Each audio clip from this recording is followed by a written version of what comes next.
أعوذ بالله من الشيطان الرجيم. ألم تر إلى الذين أوتوا نصيبا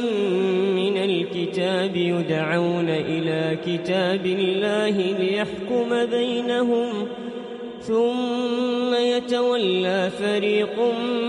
منهم وهم معرضون ذلك بأنهم قالوا لن تمسنا النار إلا أياما معدودات وغرهم في دينهم ما كانوا يفترون فكيف إذا جمعناهم ليوم لا ريب فيه ووفيت كل نفس ما كسبت وهم لا يظلمون قل اللهم مالك الملك تؤتي الملك من تشاء وتنزع الملك ممن تشاء وتعز من تشاء وتذل من تشاء بيدك الخير إنك على كل شيء قدير تولج الليل في النهار وتولج النهار في الليل وتخرج الحي من الميت وتخرج الميت من الحي وترزق من تشاء بغير حساب لا يتخذ المؤمنون الكافرين أولياء من دون المؤمنين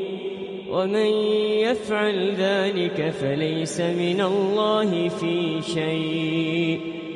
إلا أن تتقوا منهم تقاه ويحذركم الله نفسه وإلى الله المصير قل إن تخفوا ما في صدوركم أو تبدوه يعلمه الله ويعلم ما في السماوات وما في الأرض والله على كل شيء قدير يوم تجد كل نفس ما عملت من خير محضرا وما عملت من سوء تود لو أن بينها وبينه أمدا بعيدا ويحذركم الله نفسه